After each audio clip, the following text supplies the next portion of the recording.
Good morning, everyone. It's my pleasure to welcome you to another SMFS PMS webinar. Thank you for taking out the time to join us this Saturday morning. This itself shows your great commitment towards gaining knowledge and growing your wealth. And that's what we're here to help you with. Our focus today is going to be on the Stallion way of investing, creating alpha in your portfolio. The flow of the webinar is going to be very straightforward. We'll have a very brief presentation by Amit, followed by Q&A. We'll have a very informal discussion where you can jump in whenever you want, ask your questions, and we'll just keep it going. Let me start by introducing Amit. Mr. Amit Jeswani is the founder and chief investment officer at Stallion Asset. He's a double charter, having successfully completed his Chartered Financial Analyst from Virginia and Chartered Market Technician from New York. He is a graduate in business with finance from Kingston University London. Amit has been investing in capital markets for the last 14 years, starting at a tender age of 16. So Amit, can we start with that? How that journey began at such a young age? So Shrey, it's actually been now 17 years. So all right. I started because my father was a stockbroker. And yes, so that's how I started investing in the markets. And now that's the only thing I know. So I don't see so much IPL, unfortunately. I don't see football. All I understand is, somewhat understand is the markets. And it's worked okay for us and our customers. So it started off as a passion. And once you're there in the market for 3-4 years, it gets into your blood, right? And you can't remove that out of the market. Not possible. Definitely. So Amit, would you like to start with a brief presentation? Shrey, I don't have a presentation, but broadly I can of course brief what we do at Stallion. So just a broad brief introduction about Stallion. Stallion started way back in 2013, and we started off as a research desk. We did very well for our customers there, and in 2018 we secured the PMS license. So the only way to become big in our kind of business is create value for our customers. That's what we understand. We're very customer focused.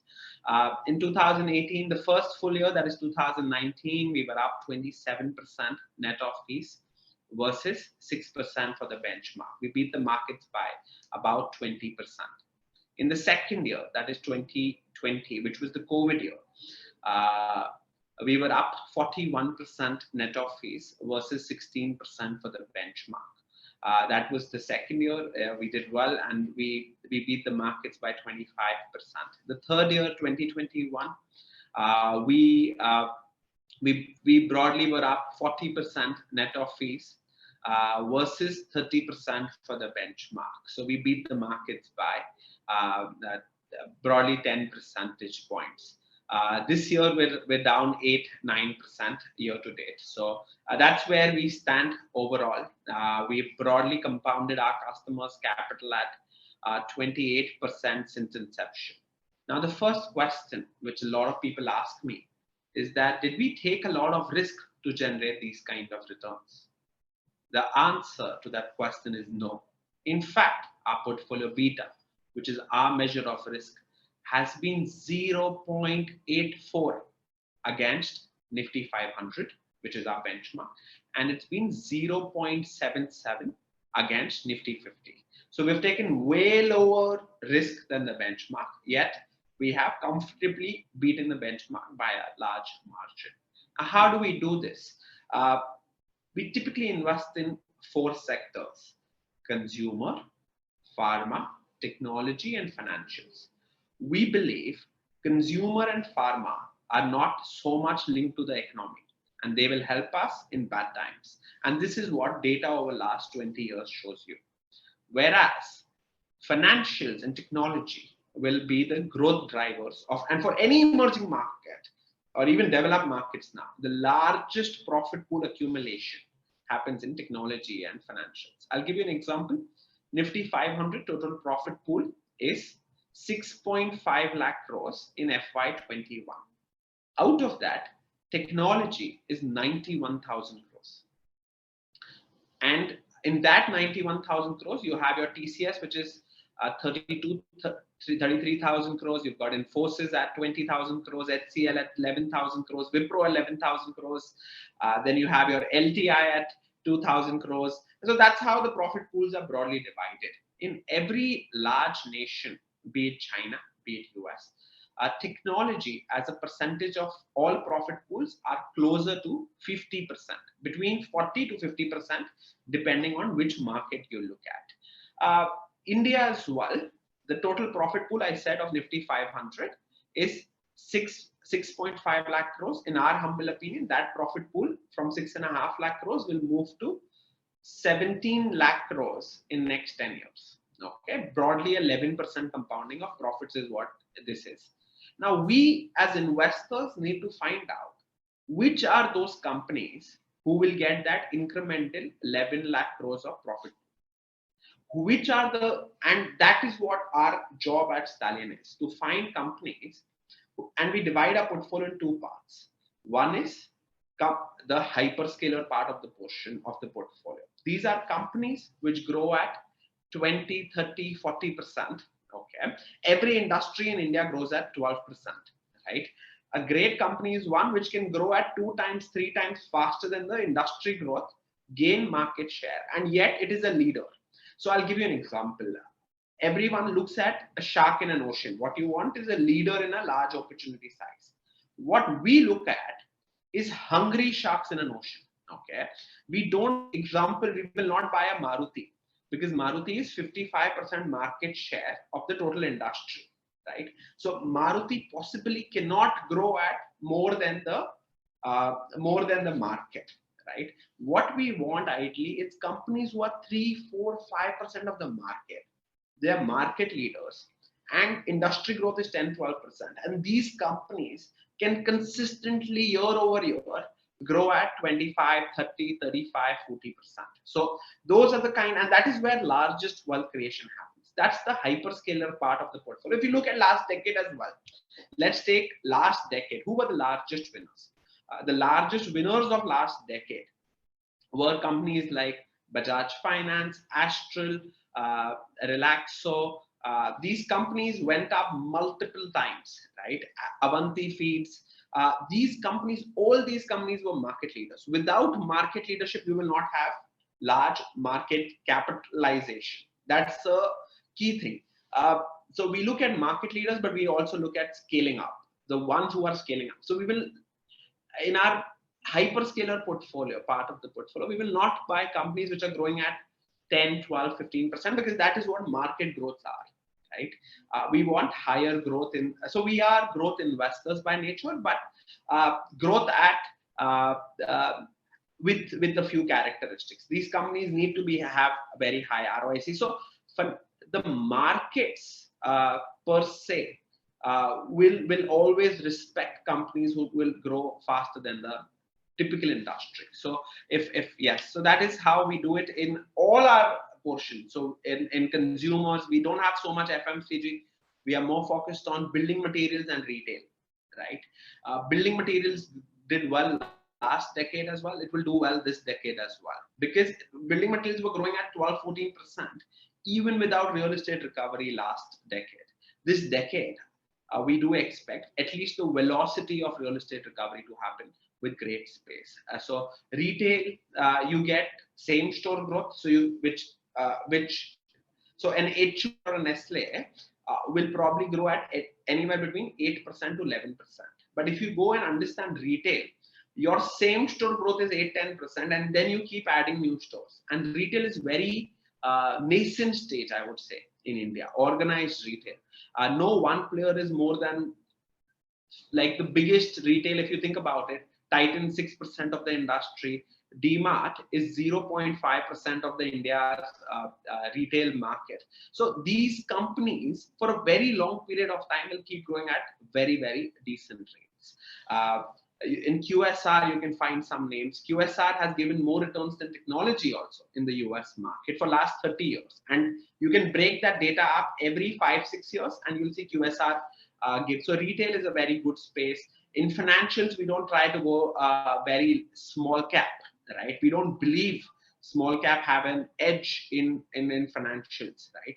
The one with the lowest cost of capital, the one with the highest technology, and financials are changing, right? The game is changing from branch banking to mobile kind of banking, and anyone who wins in. So banking is going to be about technology, and that we are very confident about. So the banks of 2030 will be very different from the banks of 2010. 2010, all managements had to do open a few branches, appoint some RMs, and these RMs will go out there and sell products. Today, it's become more of a cell phone. I don't remember when was the last time I went to a bank, to be honest.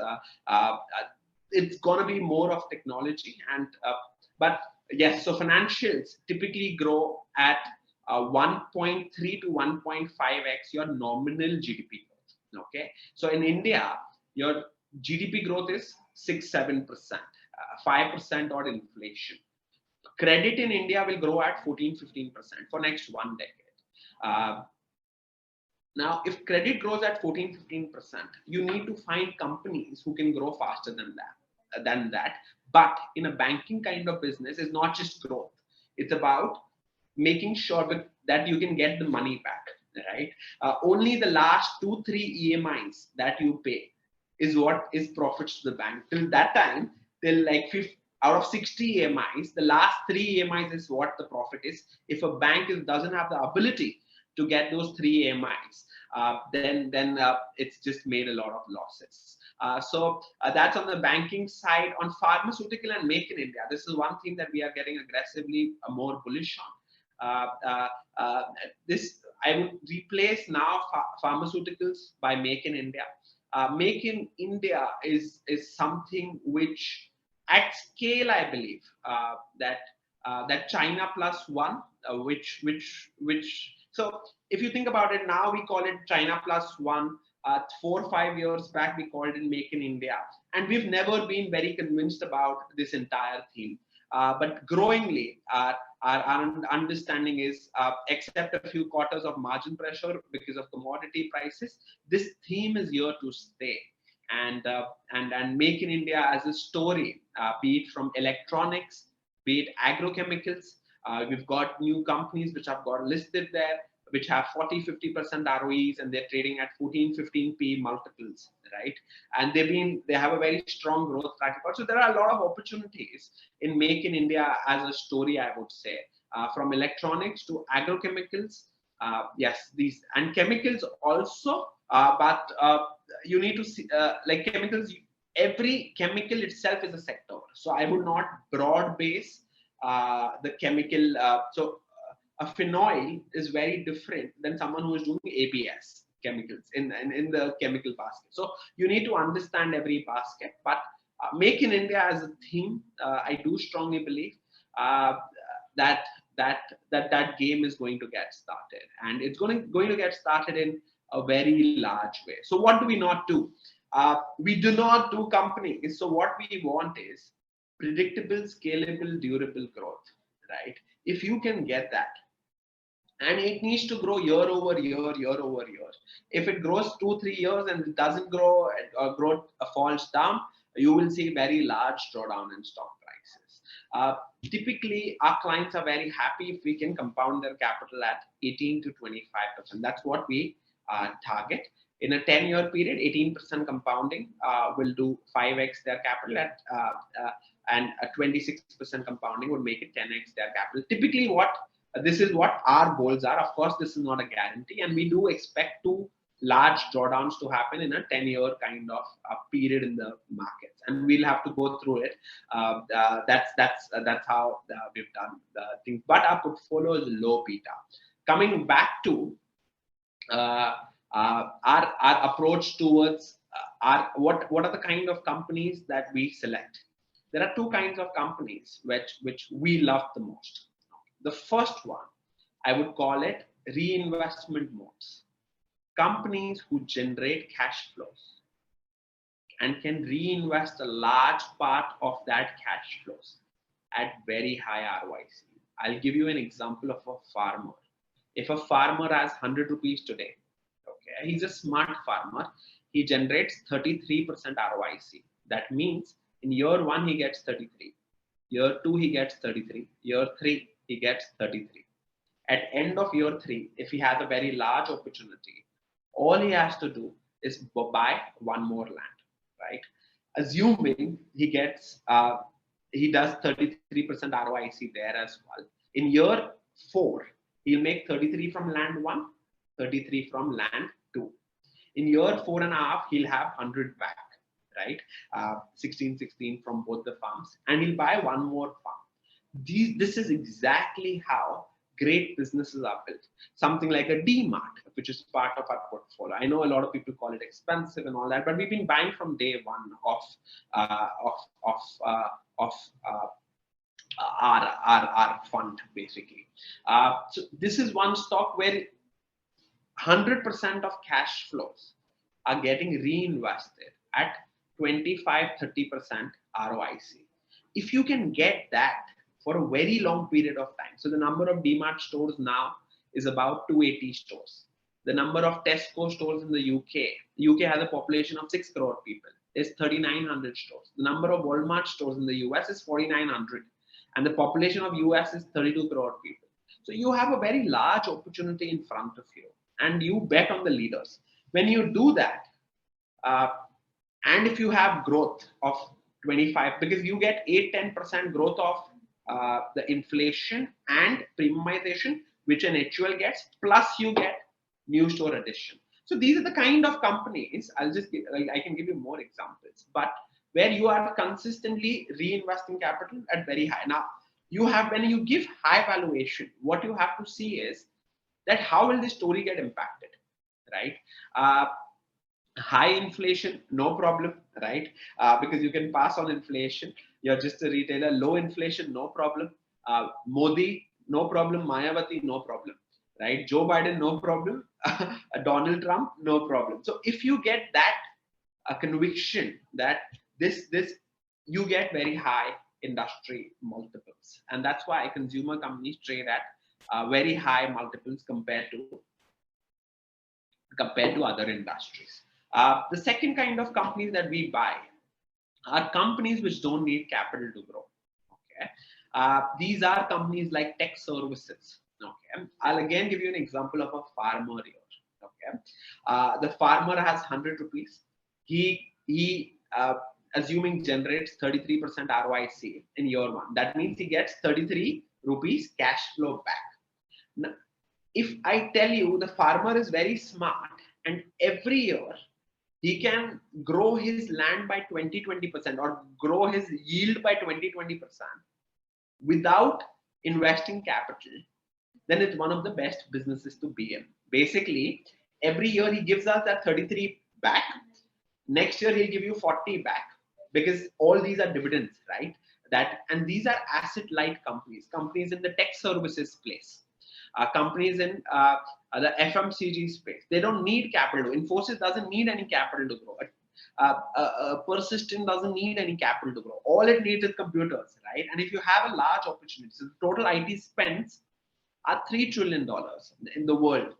The largest company in India, which is TCS, does about $22-23 billion of revenues. And there's a very large advantage which Indians have in technology compared to others. So even if today a mid-size IT company reaches a $1 billion revenue, a 7,000 crore revenue, you don't have to get scared, because that is very small in the overall outlook. He will scale. If you just have to make sure you're betting on the right horse here, and the valuations are reasonable in IT services, you will keep growing at 15%, in my humble opinion, this entire decade. A lot of IT companies, IT services companies will keep growing at 15% dollar terms. Plus you get rupee depreciation. Plus you get dividend, right? So your returns becomes 15% dollar terms plus 3% dividends that you get, which also protects your downside. Think about it. If an Infosys goes down, Infosys generates 22,000 crores of profits. This was the profit this year. I'll just give you an example. If Infosys stock goes down, all Infosys has to do is do a buyback. So that is what Apple used to do. And that's why large wealth creation happened, right? If you generate so much free cash flows. So these are two opposite investments. One where you're reinvesting, and one, but I'll tell you, you need to reinvest at very high ROIC. If you're not investing at very high ROIC, assuming, I'll give you an example again of a farmer.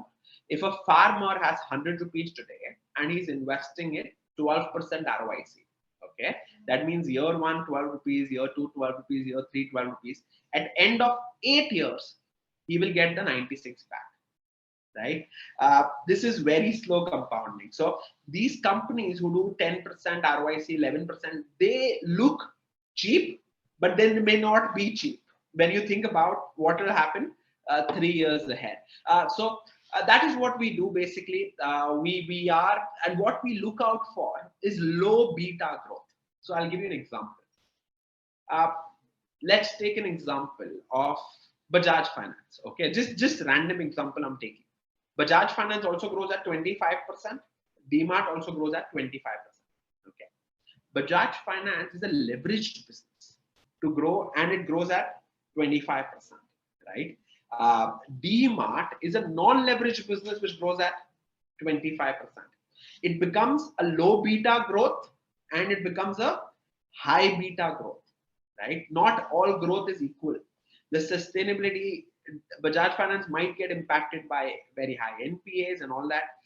DMart doesn't have all that. Once the product is sold, the profit is his. So we basically focus more on, and we allocate capital depending on what is the risk of growth and the durability and scalability of the growth in the business. So yes, so that's broadly about us.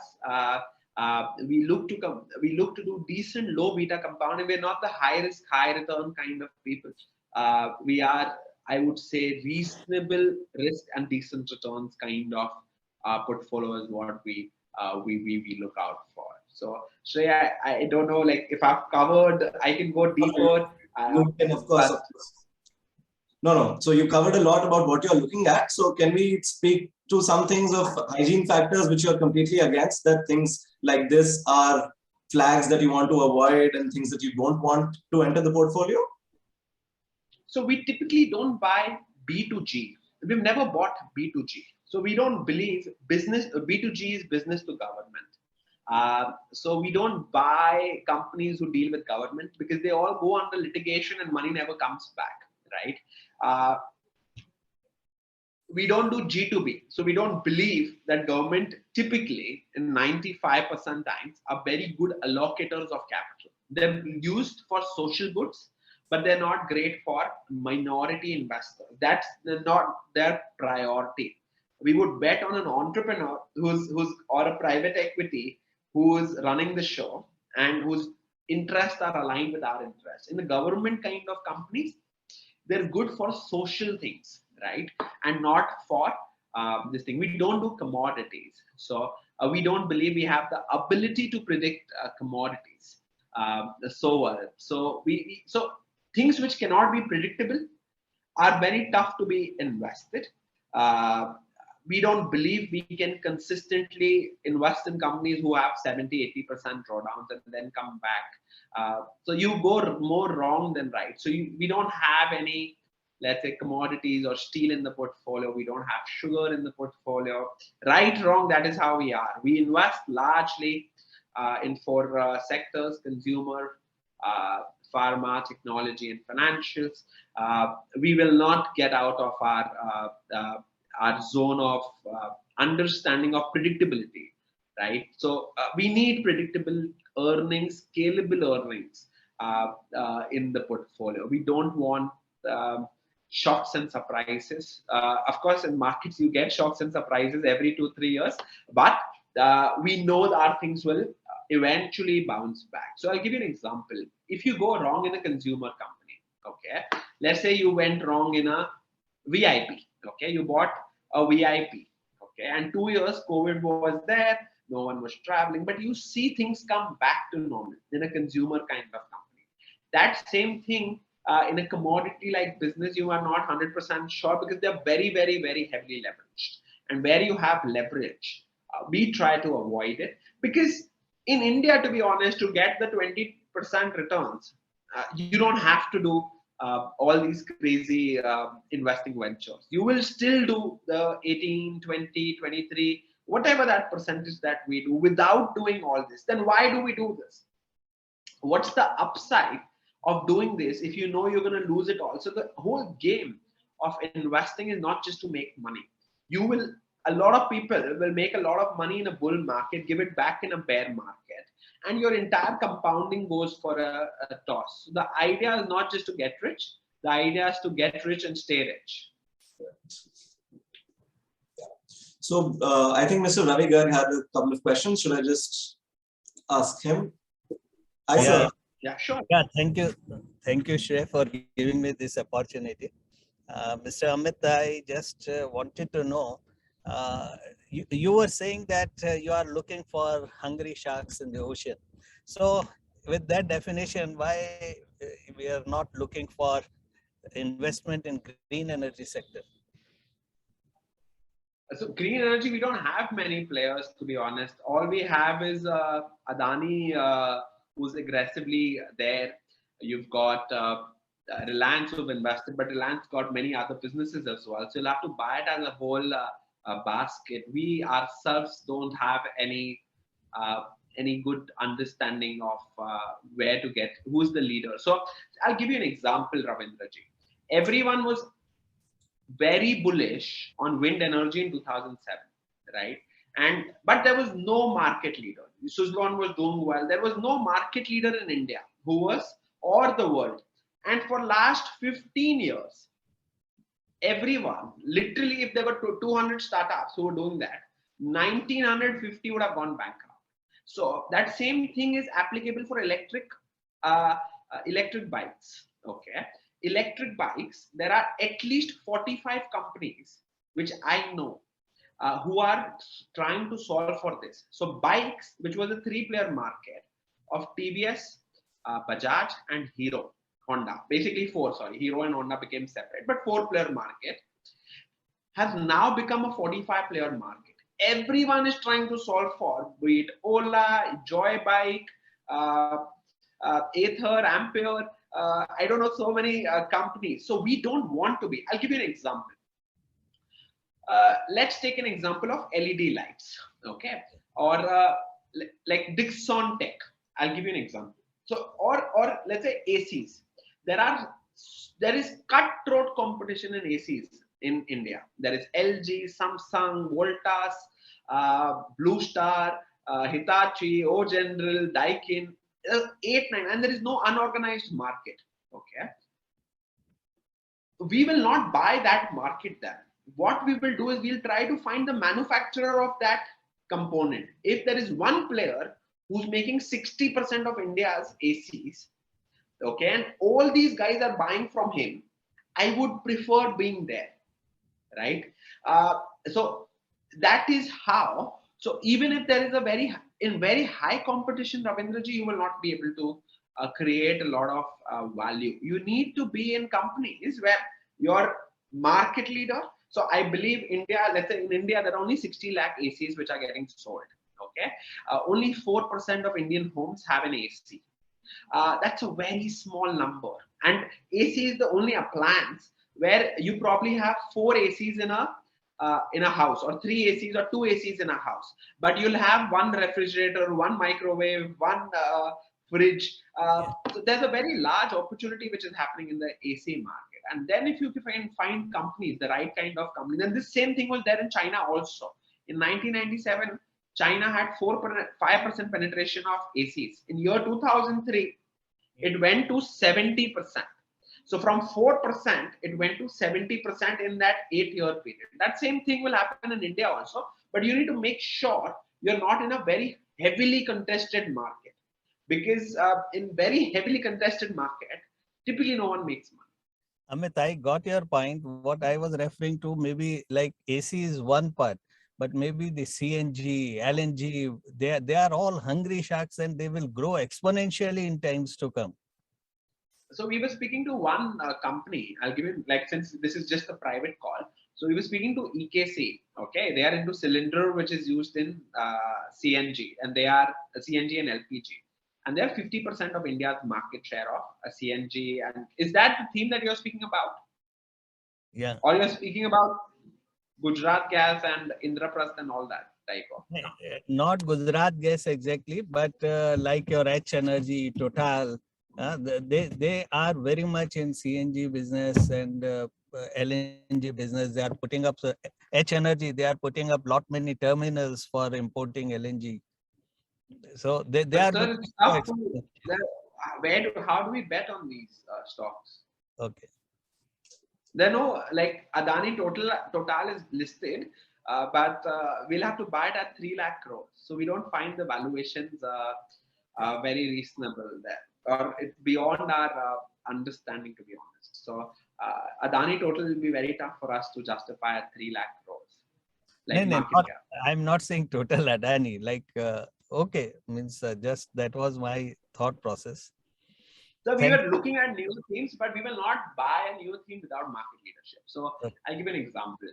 India Mart was a market leader. We bought it first day, first show, right? In the B2B subscription platform. And we didn't see there was any number two there, right? There are 1.5 lakh SMEs who are paying subscribers, 9 crore suppliers were there. So we bought it first day, first show. We made our 6, 7x and we are out 7, 8x. And we are out of the trade or the investment, right? Because the valuations didn't make sense to us that time. So we do back high growth companies, but we do not back it if they are not market leaders. Right. Thank you. Thank you. Without market leadership, you will not create market cap. Right. Thanks. Thanks. And so we have to buy only 20, 25 companies, right? So we don't have to think so much. In our 20 companies, if we can get the 25% CAGR, why go someplace else? Thanks. Thanks a lot. Sure. Yeah. Anyone else who has questions, please feel free to raise your hands and we can just keep them coming. Meanwhile, Amit, so would it be safe to say that you're market cap agnostic, or do you have filters of you don't want your portfolio to have too high a percentage of small and mid, etc.? No, we're not market cap agnostic so much. All we want is growth. We want a large opportunity size, a management who we can trust. But in management, there are two kinds. First is unethical. That means that he is, for us, it becomes zero, right? And value of an unethical management is zero. The second important part, which is very less spoken about, is the capability of the management, right? Unethical, you have to remove, that's okay. But how do you judge the capability? Is this guy who can pivot from one profit pool to another? He's the guy who will keep scaling up, because most promoters, once they start making a decent amount, once they start making, let's say 50 crores a year, 100 crores a year, they're okay. I have my BMW, I have my Audi, I have a nice house. Why do I risk what I have for something that I don't have, right? And they stop scaling. We want promoters whose businesses get better with size, right? A good business is the one which gets better with size. And these promoters need to have that ability to scale and pivot every cycle. So that is very, very, very important for us. So our first focus on the promoter is, of course, on ethics. That you come to know only by past history. Is the promoter ethical or not? And the second important part is the capability of the promoter to scale and deliver value for minority shareholders like us. All right. So that is very, very important. Okay. So safe to say, if the management ticks the boxes, you're okay with smaller size companies as well, and you're okay with them being a significant size of the portfolio. Is that correct? No. So historically, we've been 60 to 70%, I would say 60% large cap, 30% mid cap, and 10% small cap. So that has been our historical thing. But small cap is not like we are averse to small cap, but if we get something, so a 3, 4, 500 or 1,000 crore market cap company typically is not the market leader, right? So it doesn't fit our investment philosophy of buying into market leaders. So a 2, 300, 500 crore, so the breakout of that market leadership typically happens at 100, 150 crore profits. And once that, if a management is, the struggle phase is 25 crores to 100 crores. This is my experience, I'm telling you. The struggle phase is 25 crores to 100 crores. Once any company crosses that 100 crore profits, non-commodity, okay, non-commodity company crosses 100 crore profits. I believe by that time, all your managements, all your software, all your technology problems are over. Then your journey to 100 to 500 crores will be like a J curve. All your problems people, processes, and all that. It's done by the company till the time the company reaches 100 crore profit. And then you get a J curve till 500 crores profit, I would say. And then they need to renovate again, because once you're 500 crores, you typically become a very large percentage of the market. And then you have to make sure that you build you start moving from competitive advantage to customer advantage. In a competitive advantage, you benchmark against your competitor and probably do better than the competitor. In a customer advantage, you go to make sure that whatever happens, the customer only buys your product. That should be the value, and you become basically a unbeatable monopoly. All right. So basically, you're looking for the best point to enter at the beginning of the J curve. That's what you're looking for. And that time we get low PEs also. We get, let's say, 20 times free cash flow or 15 times free cash flow. And then the J curve basically starts happening. And that J curves are very powerful in businesses. If you get that market leadership and you get that, you get that point right, you suddenly will get a J curve. And it happens in every business model. It's not just one business. It happens in every business model. And that's how you don't have to be the first one, but that point of expanding margins, expanding profits and revenue growth together, it becomes like a Lala Polaza effect, and you get expanding valuations also. Like something like an APL Apollo, which has been like an 8x, 9x for us in last 2 years. I'll give you an example. APL Apollo had 700 crores of debt in the book. So we never bought. APL Apollo was a market leader, but I've been tracking Sanjay Gupta ji for last 5 years. We've never bought APL Apollo. But the fact that he became debt free in June 2020, in middle of COVID, this person went off and paid off entire debt. Not just that, he was so scared that he said that I'm 50% of the market. I'm the market leader. And I still do business on receivables, right? He made his receivable days. He like, if you want to buy my products, you'll have to buy on cash, okay? Like upfront money. His receivable went to, today, APL Apollo is the only building material company which works on near negative working capital. There is no working capital involved. Your ROCs, which were always 20%, jumped to 40, 45%. But the stock was valued at, and it crossed that 100 crore profit mark last year. And today the profits are already 500 crores. So we made 4 times on the profit. Next year it should do 835 crores of profit. So that is that J curve where you're already a leader and you get that J curve. And that something happened in, let's say, other companies also, but it'll be more stock specific then. But that is what we are looking out for. So it was a leader, 50% of structures to still market share, large opportunity size for him.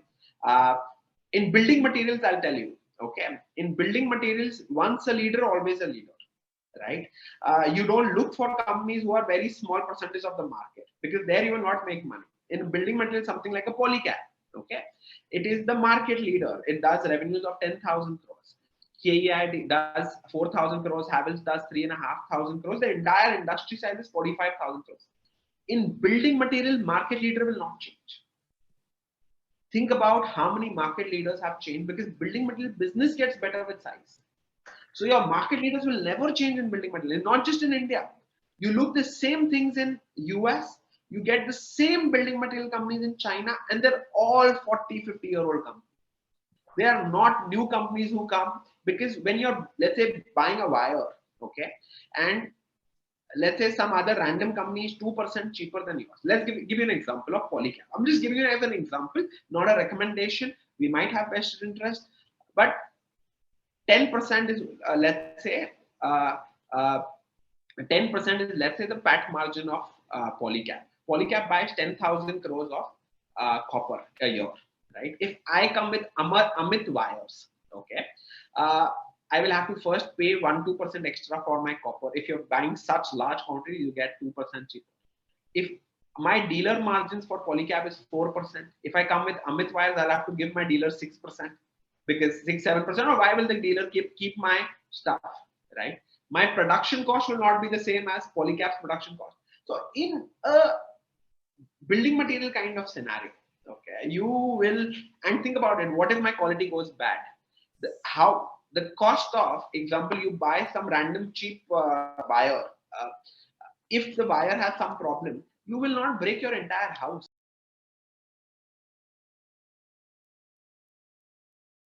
Sorry, please go on.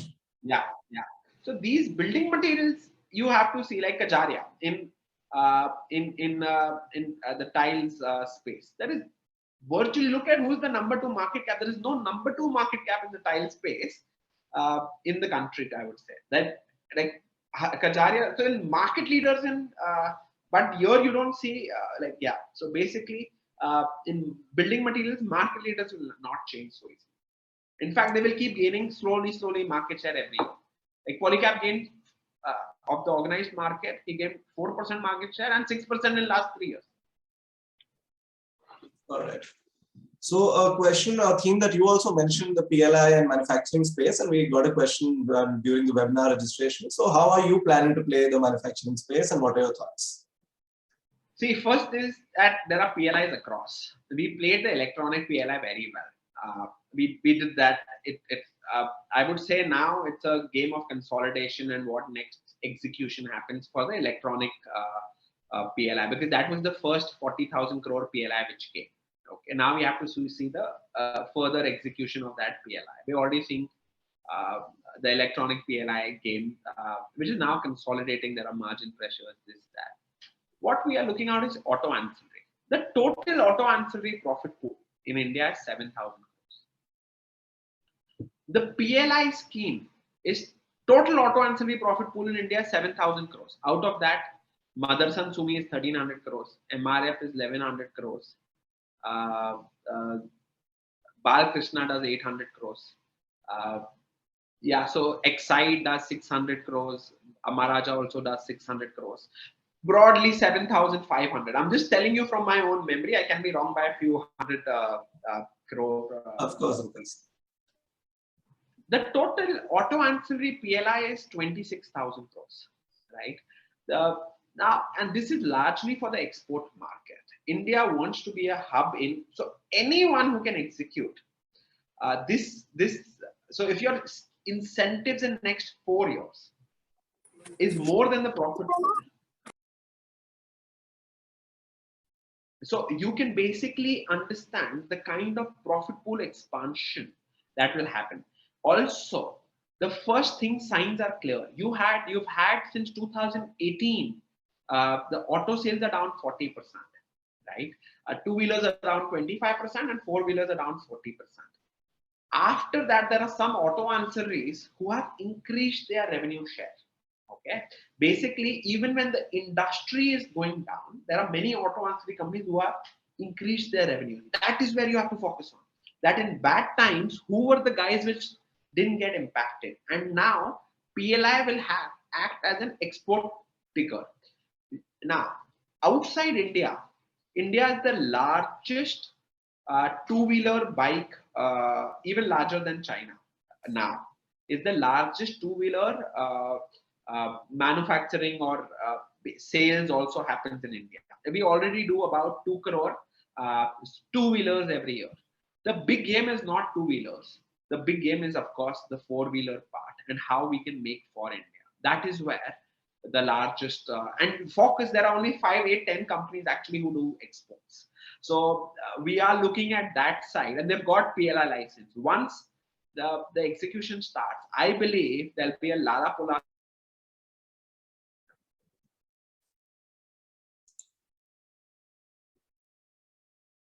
That is the first side, I would say, where there's a large profit addition possible. Because the profit pools are very small and your scheme incentives are very, very large. That same thing is there with electronics also. The total profit pool, let's take Dixon Tech, the largest EMS player in India, has a total profit of 180 crores. The PLI scheme itself is 40,000 crores of incentives. Of course, they've not got all incentives, but you need to see where they are in the profit pool and what is the total. And there you'll get a lot of names in auto ancillary. That is what I think will be the largest kicker. Second, textiles, like I should not name stocks. Let's take an example. We don't have any position, okay, but something like an HP Cotton, okay. It got there are two PLI schemes. One where you do an investment of 300 crores, and HP Cotton is a small company which has a 57 crore market cap. We of course cannot buy it, okay. That has got a PLI incentive of 300 crores.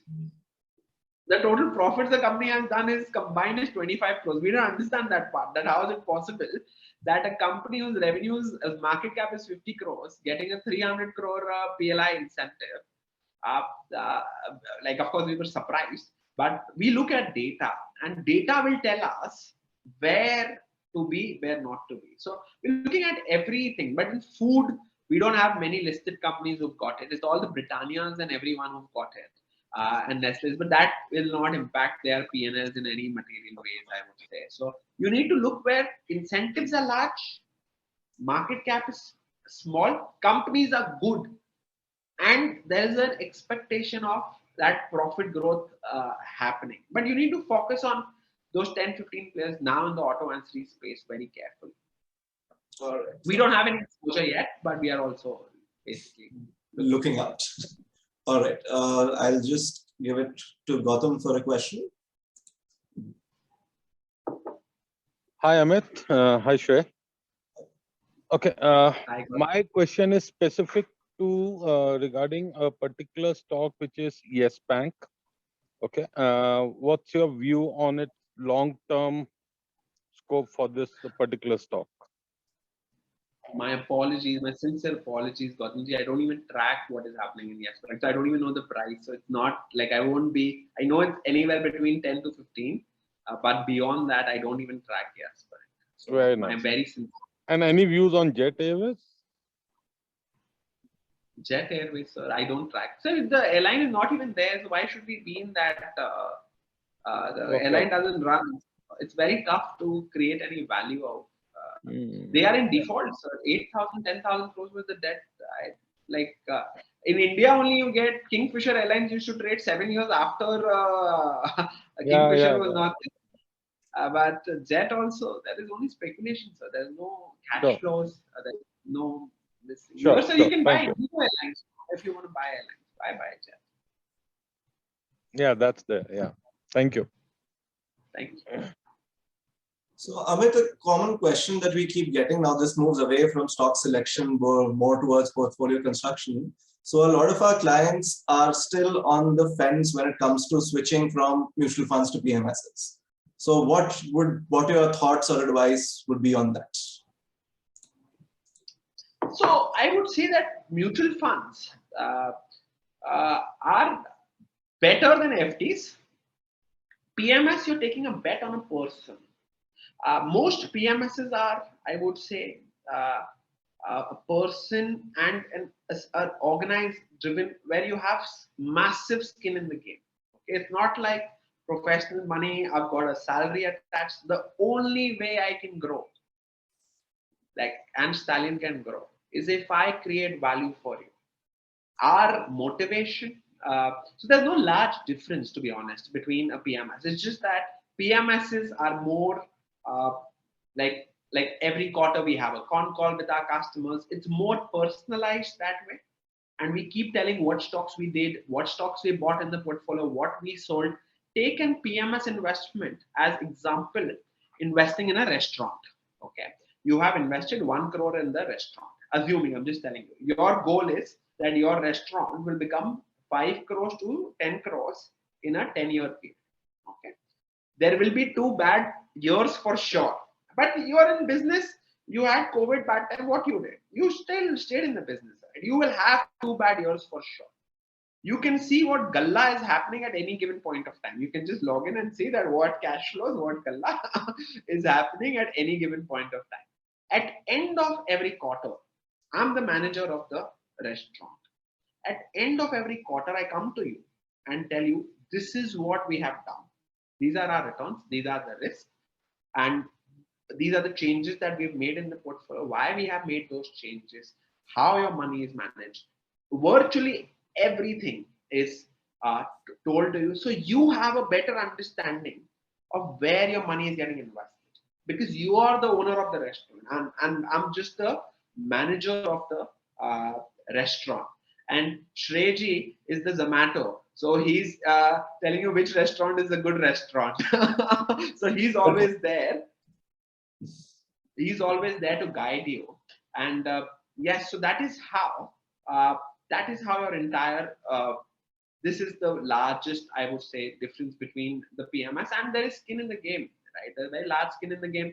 You have very good understanding of what is happening to your money, and most people like to have that hang, right? Rather than not knowing anything, just knowing like a one-page portfolio stock. People need to know that where my money is getting invested, how is it getting invested. It's the savings of, it's hard-earned money of our customers which is getting invested, and we believe that we owe it to the customers to explain them how is it going, where are we investing, what are we cutting out, why are we doing what we are doing, so they have a very strong understanding and handle of where their own investments are going. All right. So it's serious, a little more serious money than mutual fund. Someone's investing 500. Also, the AUMs are different. If I had a 1 lakh crore AUM, I'll just give you an example. It's like riding a train, and you know how train does a U-turn slowly. A PMSs are more like scooters and cars, right? If you don't like something, you just have to turn around and you can move ahead. The idea is to make money and manage your risk for your customers. So if we go wrong, we cut it out. Nice. Some great analogies there. I'll ask Mo to unmute if she has a question. Hi, Amit. You mentioned a couple of macroeconomic factors like the China Plus One policy, the PLI scheme, as well as Make in India, which seem to be affecting the ancillary auto sector. Would you also think that it will affect the logistics sectors? And some of the logistics players are seeming to be at least betting on it, since, you know, they obviously help in the transportation of the auto ancillary parts, etc. So we are very optimistic on the auto ancillary and the logistics. So the entire ecosystem does well, Madam Batwara. So it's not like only when I say when one industry does well, typically everything does well. Logistics. So you can't use so I spoke about the reinvestment of cash flows at very high ROIC. Okay, and I gave you an example of DMart. Okay, DMart is investing in appreciating assets. Okay.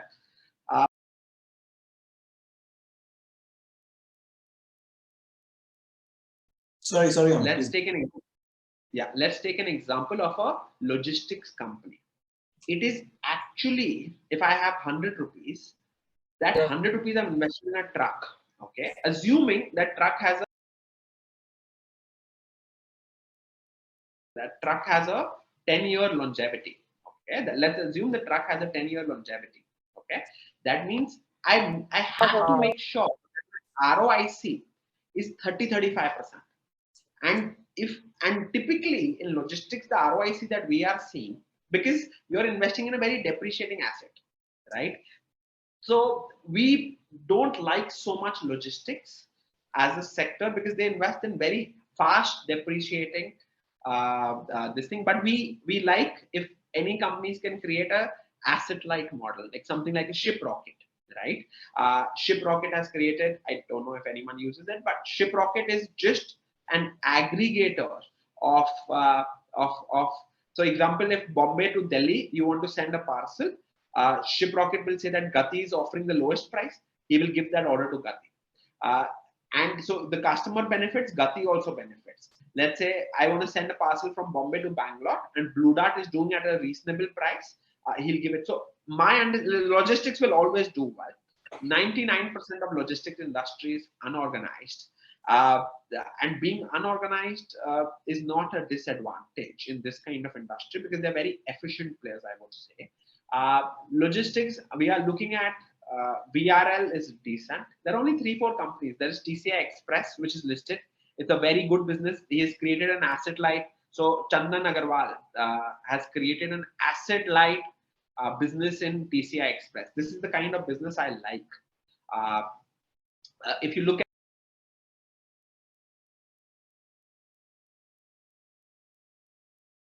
So a couple of questions from existing clients. I believe the current portal that the clients see, as of yesterday, the last portfolio update was on 6th April.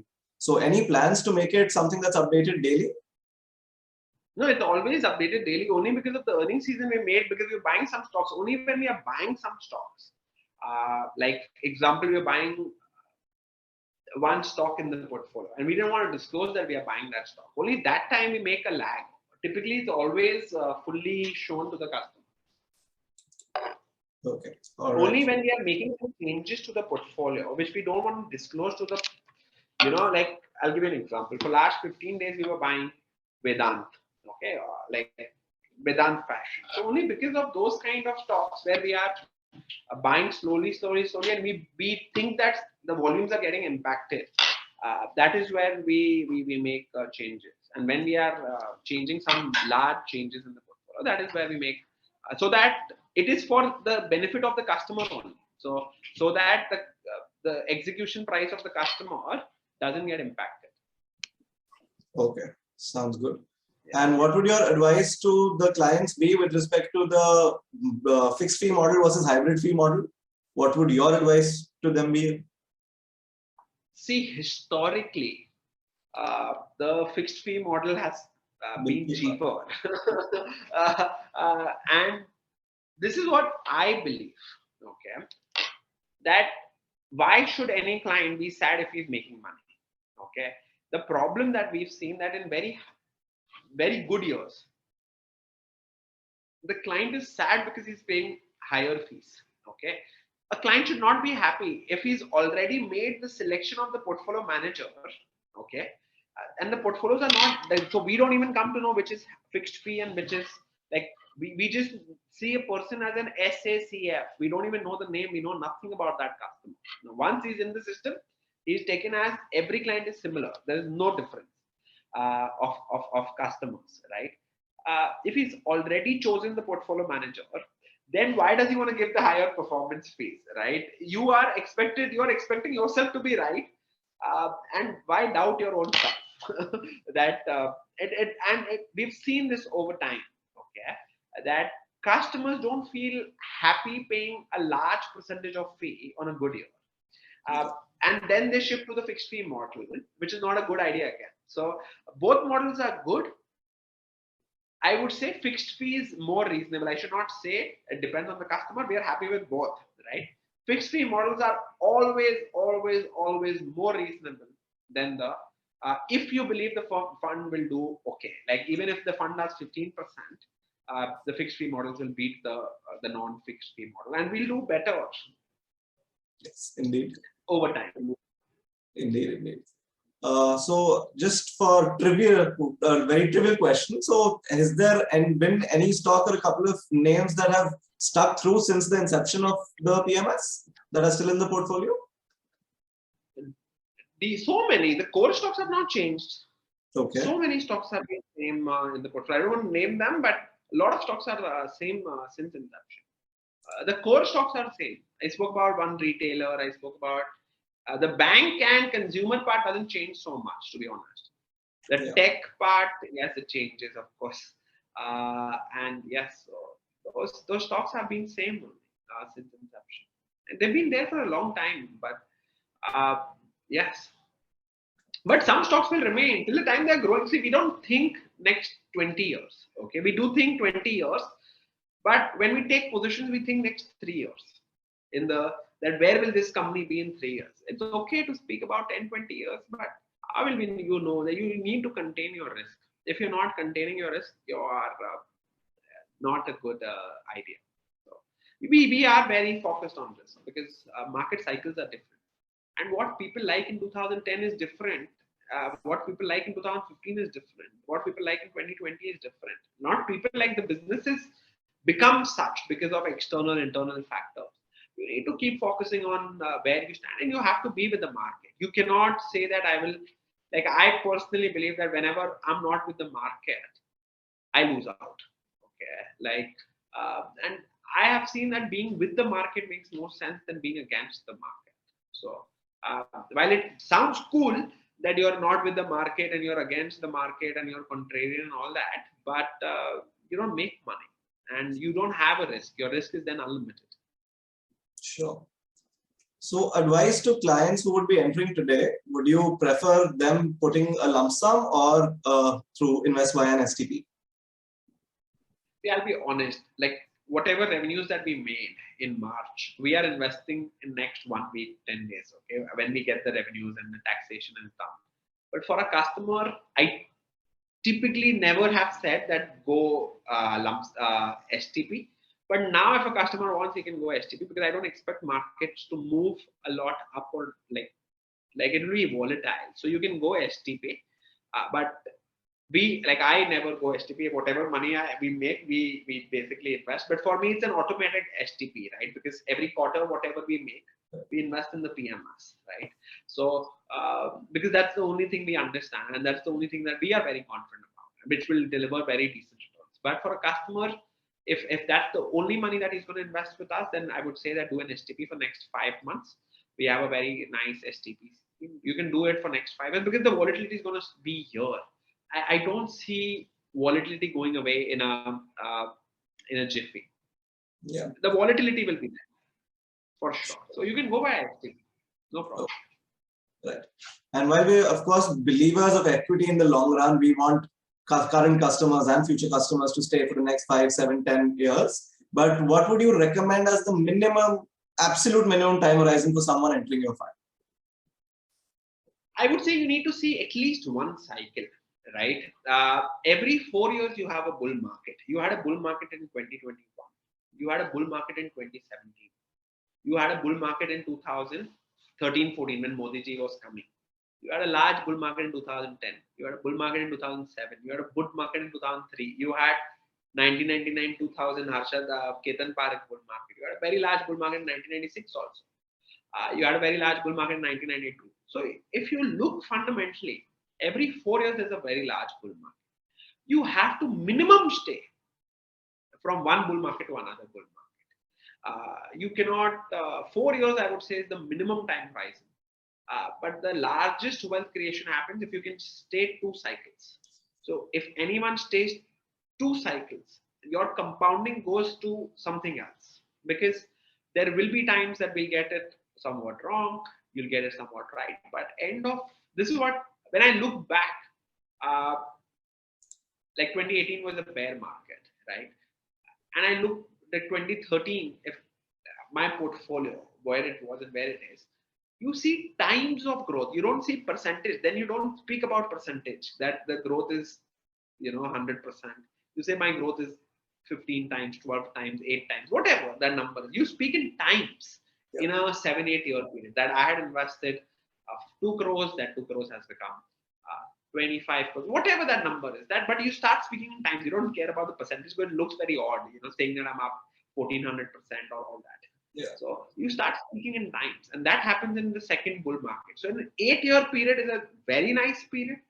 4 years is the minimum, I would say. Okay. If you want to speak in percentages, 4 years. If you want to speak in times, then 8 years. Then 8 years. That's the right answer, I guess. Yeah. So Amit, thank you so much for taking our time. We'll just close this with one last question to you. So what would your one sentence of advice or investment mantra be to prospective future clients and maybe existing clients as well? Ride the trend. We have to make sure that we are with the trend, we're with the market. We have to manage risk and respect risk. There is nothing, you have to be in the game to win. You cannot be out of the game and win the game. So my biggest mistakes, I would say, over last 15, 17 years is don't get scared by bad news. Think about it. The bottoms come in bad news. Demonetization was the worst news, right? Your 2 months, 3 months, your entire country was standing outside banks. That same day, markets bottomed out, 8th December. Lockdown was the worst news. And from my office, I can see like a lot of things. it was entirely quiet and shut. But the markets bottomed exactly on that day, 23rd March 2020. I have seen that bad news or wars and all that, we have to go through it. I've seen so many things now in the last 15 years. The day Lemon got bankrupt, next week the bottom got created in the SPX, right? Like the S&P. So bad news, if you panic on bad news, so the market keeps falling till the time the bad news doesn't come. And the day the bad news comes, that's actually the time the market starts moving higher, because first the shorts cover and then you'll start seeing good things happening. So don't sell the bad news. That is number one. Number two is ride the trend. Okay. And if there is money getting made, don't be in a very big hurry to cut your winners in your portfolio. If you want to make money, that will come from holding your winners, not by cutting out. And I have made most money in most hated stocks. So when I look back, my own history, because this is like I don't say all this, but my own history is that I made biggest money in most hated stock. When the first day we bought DMart, everyone hated it because it was at ATP. When the first time we bought Bajaj Finance, it's already been 8-9x, but people hated that stock. See, like, how can you trade at 5 times price to book? I bought it exactly on the same day where price to book of HDFC and this one was same. HDFC and Bajaj Finance had same price to book. It's been 70-60% CAGR story for me. When I look at my holdings in, let's say, Page Industry, that did very well for me. Like an Angel Broking was very hated stock when we bought it first time. That broking business, this, that. So you make money in hated business, but it needs to make a new high. So it cannot be hated and falling. That means you're wrong and the markets are right. It has to be hated and rising, right? So we don't have Tata Elxsi, but Tata Elxsi is hated and rising, right? Because nobody has, I don't know anyone who, even I don't have it, right? But you will see the largest money is made, the fastest compounding. It happens in hated and rising. So these are just small things which I think, but they're not like very, I can't put a science to it, but focus on the growth and focus on that trend growth. And don't let anyone tell you that, oh, this is cheap, this is expensive. That's okay. If it's cheap or expensive, you'll come to know in the price. Perfect, Amit. Perfect. Thank you so much for taking out the time. Thank you for hosting me. So nice of you. Thank you, everyone who joined us today. Thank you so much. Thanks, Amit. Bye. Have a nice weekend. Bye. You too. Bye.